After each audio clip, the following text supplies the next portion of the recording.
चंद्रशेखर आजादનો જન્મ 23 જુલાઈ 1906 ના રોજ અલીરાજપુર જિલ્લાના ભારવા ગામે થયો હતો અને તેમનું જન્મ સમયનું નામ ચંદ્રશેખર તિવારી હતું અને તેમના પિતાનું નામ સીતારામ તિવારી હતું. તેમની માતા જગરાની દેવી ઈચ્છતા હતા કે તેમનો પુત્ર એક મહાન સંસ્કૃત વિદ્વાન બને. આ માટે તેમણે પુત્ર ચંદ્રશેખરને વિશ્વકાશી વિદ્યાલયમાં અભ્યાસ માટે મોકલવાનું નક્કી કર્યું. ડિસેમ્બર 1921માં મહાત્મા ગાંધીએ અસહકાર આંદોલન શરૂ કર્યું ત્યારે 15 વર્ષની ઉંમરના વિદ્યાર્થી ચંદ્રશેખર પણ તેમાં જોડાયા. આ આંદોલનમાં તેમની ધરપકડ થઈ ન્યાયાધીશ સમક્ષ ઉપસ્થિત કરવામાં આવ્યા. ત્યારે તેમણે પોતાનું નામ આઝાદ અને પિતાનું નામ સ્વતંત્રતા અને જેમને પોતાનું ઘર તરીકે ઓળખાવ્યા. 1922માં મહાત્મા ગાંધીએ અસહકાર આંદોલન અચાનક રોકી દેવાતા તેમની વિચારધારામાં પરિવર્તન આવ્યું અને તે ક્રાંતિકારી પ્રવૃત્તિઓમાં જોડાઈ ગયા. તેમણે સંકલ્પ લીધો કે જીતે જ બ્રિટિશ સરકારના હાથમાં આવીશું. વસ્તુ જયંતિભાઈ. ખૂબ સરસ.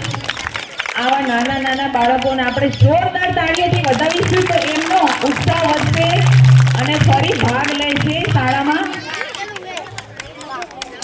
શાળા પરિવાર વતી પાછળથી જે અન્ય ગામવાસીઓ આવ્યા છે, ગામના આગેવાનો આવ્યા છે, ગ્રામ પંચાયતના સભ્યો પધારેલ છે, એમનું ફરી હું શાળા પરિવાર વતી સ્વાગત કરું છું. આપ સૌ પોતાનું સ્થાન ગ્રહણ કરી લેશો એવી નમ્ર વિનંતી છે.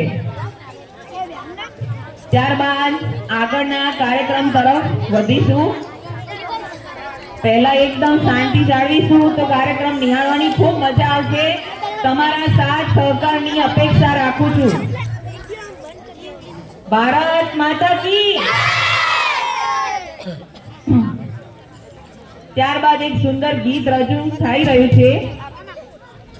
માંગે 10 તો આપે 20, માંગે 10 તો આપે 20, એ તો દ્વારિકાધીશ.